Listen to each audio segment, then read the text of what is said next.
J'aime beaucoup la phrase tout irait bien si seulement.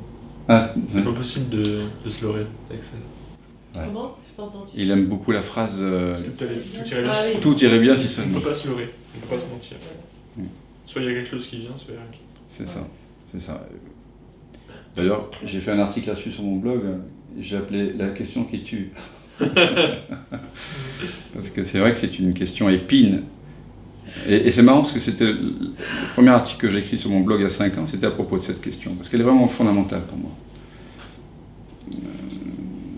Par rapport à l'éveil à qui nous sommes. C'est cette honnêteté, pour moi. C'est vraiment fondamental. J'appelais ça la question épine, parce que le moi, la prétention de savoir qu'il manque quelque chose, ben c'est la baudruche du moi. Voilà. Donc, pouf, ça fait dégonfler un peu tout ça. Mais c'est très important de se la poser, parce que le corps vous dit, quand même, hein, vous dit si vous êtes aligné ou pas, tout simplement. Donc, vous savez très bien si c'est une douleur ou si c'est un inconfort lié à l'impression qu'il me manque quelque chose. Et cette impression, elle est toujours le résultat d'une croyance non investiguée, non complètement vue pour ce qu'elle est. Donc c'est une invitation, quand on est mal, quand on est angoissé, stressé, quand il y a des contractions, des lourdeurs dans le corps, c'est une invitation à investiguer, ou à sentir, ou et les deux, à sentir, à faire l'unité avec ce qui est là. C'est toujours un manque. Toujours. C'est-à-dire qu'il y a des douleurs physiques, bien sûr, que je n'inclus pas là-dedans. Mais tout malaise, tout ce qui... Toute souffrance. Oui. Toute souffrance, c'est un sentiment de manque. On peut avoir de la douleur sans souffrance. Oui, bien sûr. Bien sûr. Là, tu veux que je te montre? Vu comme ça, c'est pas très longtemps.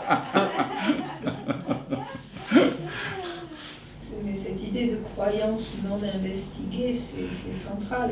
C'est central. Toute souffrance est liée à une croyance. Mm. Déjà, trouver ça. Oui. Quelle est la croyance qui fait que je souffre? Mm. Je souffre parce que je crois, au minimum, que ça devrait être autrement. Voilà, Déjà. ça c'est déjà, oui. Parce que Après, ça c'est peut d'ailleurs... être parce que je crois qu'il devrait faire Mais ceci, parce que je crois que... c'est la définition de la souffrance pour moi. Hein. Oui, c'est Vouloir ce qui n'est pas, Voilà. ou ne pas vouloir ce qui est. Déjà. Donc, il y a cette croyance que ça devrait être autrement, que Ouais. ça pourrait être autrement. Et c'est pour ça que... Je peux pas être bien. C'est ça. Comme ça. Et ce que j'aime bien, c'est transformer cette croyance en « Ok, alors sans maintenant que tu veux que ça change, mais, et ça c'est la réalité, c'est comme ça que c'est maintenant en tout cas, Après, que tu ne peux pas. c'est là. Que tu ne peux pas. C'est pas possible. » Et là, ça l'a fait vraiment émerger, là. Eh oui. Et une fois que ça a émergé, que ça a été senti, que ça s'est étendu, la présence est encore plus grande. C'est comme si, on pourrait dire, elle est encore plus claire. Elle s'est nourrie. C'est comme si vous rajoutiez une bûche dans le feu de la présence. Ici, c'est le satsang, c'est le feu de la présence. Et quand vous répondez à la question « tout irait très bien », vous apportez une bûche. Et vous nourrissez. Et nous nous nourrissons les uns les autres. C'est pour ça, c'est très juste ce que dit Muriel, ce qu'on dit tous. Quand quelqu'un apporte sa bûche, d'abord, c'est les mêmes qu'on a, à peu près. Hein. Ouais, Ça fait 25 ans que j'investigue en moi et avec les autres. C'est toujours les mêmes, hein, un peu au plus près. J'ai fait des milliers de séances. Et on pourrait dire que c'est une sorte d'arborescence de croyances, mais plus on se rapproche de la racine, plus les croyances se ressemblent. Et à la fin, il y a la croyance, moi je suis moi, et je suis à l'intérieur, et le monde est à l'extérieur. C'est une croyance en la séparation. Mais... Moi, je suis moi, et je suis pas bien. Voilà. Eh ben oui.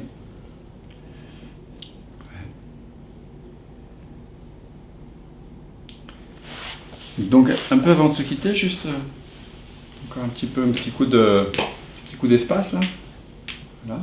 Oui, bon, maintenant, moi je suis minimaliste. Hein. Vous faites comme vous voulez. Moi, je fais juste ça, en fait.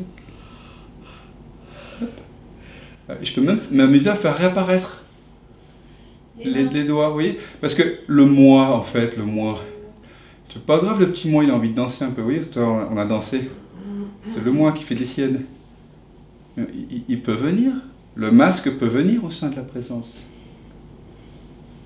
Voilà. À un moment donné, c'est le masque de la maman, puis c'est le moment de le masque de la fille, le masque de l'élève, le masque de je ne sais pas quoi.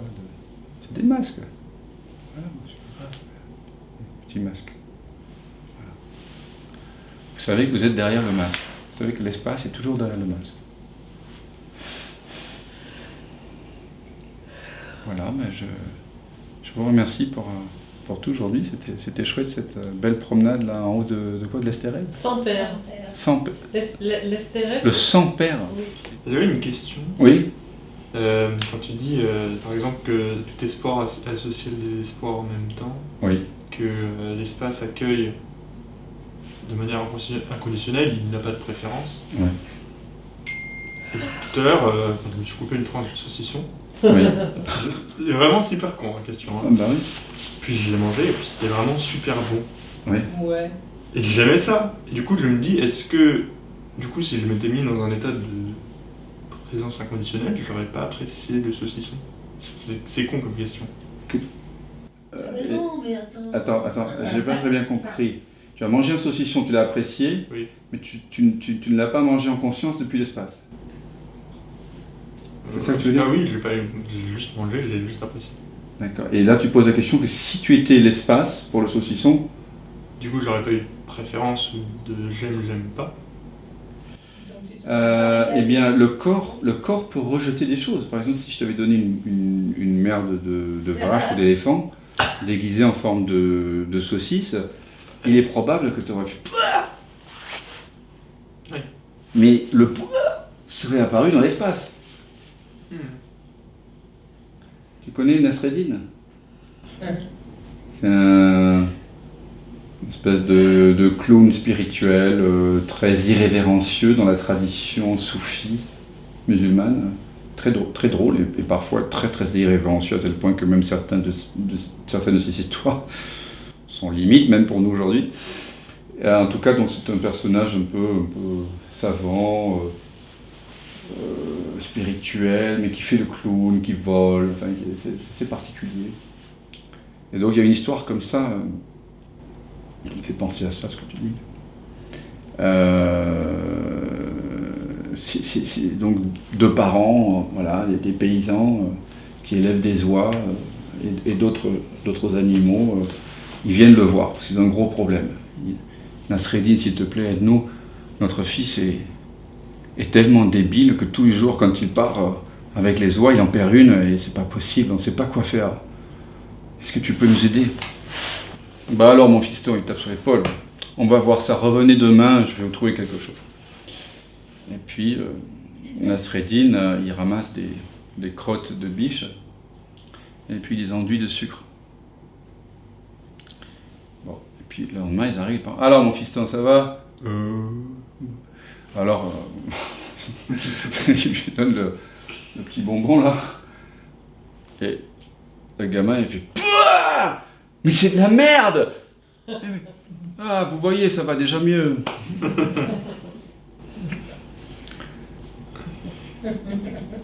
Ça répond pas spirituellement à ta question. Mais l'espace, lui, accueille les rejets et les attractions du personnage. Il est avant, tu comprends? D'accord. Il faut comprendre que voir la vie depuis l'espace impersonnel ne va pas enlever les préférences personnelles. Si tu as des goûts sexuels, hétérosexuels, c'est pas en découvrant l'espace, tu vas pas tout d'un coup commencer à avoir des préférences pour les hommes, ou pour les chiens, pour les enfants. Ne t'inquiète pas. Tu vois, c'est peu probable en tout cas. En général, le personnage continue, Ah, il y avait une saucisse. voilà, à jouer au foot ou pas. Voilà. Il est possible qu'avec le temps, un jour, voilà, tu réalises que le saucisson c'est un cochon et que tu développes une certaine intimité avec le cochon, que tu trouves qu'il y a plus de vivant, de conscience dans le cochon que dans la carotte, et que tu décides d'arrêter de manger du cochon. Mais c'est pas obligé. Il n'y a pas de... Il n'y a pas de... Il n'y a pas de morale. C'est amoral. Il faut sentir. Ce que tu as dit, moi, ce que je retiens de ce que tu as dit, c'est si j'avais mangé le saucisson depuis l'espace, Oui, c'est ça. je ne l'aurais pas aimé. Mais on va voir. Alors, juste, c'est très intéressant ta question, encore une fois, parce que nous allons faire une expérience de cet ordre-là. Et je vous invite à le faire dès maintenant. Manger à partir de l'espace. Quand vous mettez un aliment à la bouche, si vous êtes vraiment présent, il se rapproche de l'espace. Il se rapproche, il se rapproche, il se rapproche. Et il disparaît dans l'espace. Je t'invite vraiment à goûter les aliments depuis l'espace. Faire ça ce soir. Ouais. Et que tu vas voir que ça va se rapprocher dans l'espace, enfin ça va grandir en tout cas. Enfin, si ça se rapproche, en tout cas ça grandit, ça va. Et tout d'un coup ça disparaît. Un peu comme tu as fait cette expérience en te promenant, voir que les arbres disparaissaient en toi. Oui, c'est ça. Voilà. Et tu verras que quand tu goûtes à partir de l'espace, c'est très délicieux. Très très délicieux. Enfin, Il va finir le saucisson ce soir, si tu continues. Ou pas. C'est le Peut-être qu'une mystère. tranche sera beaucoup plus probant. Ou pas. Voilà, une tranche. Quand tu manges à partir de l'espace, quand tu fais l'amour à partir de l'espace, quand tu cours à partir de l'espace, quand tu es en voiture à partir de l'espace, quand tu écris, quand tu joues de la guitare à partir de l'espace, quand tu chantes à partir de l'espace, il se peut qu'il y ait des changements, bien sûr. Bien sûr. On masse pas la personne de la même façon que quand on masse à partir d'une technique, quand on masse à partir de l'espace. Je me suis aperçu qu'en général, le toucher n'est pas le même.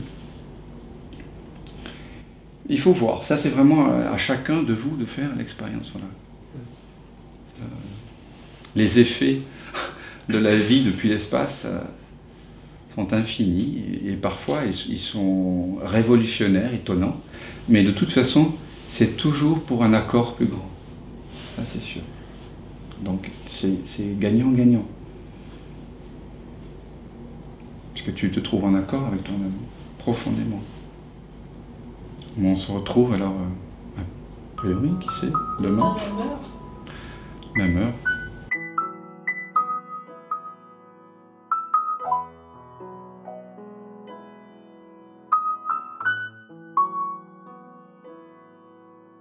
Springing lights,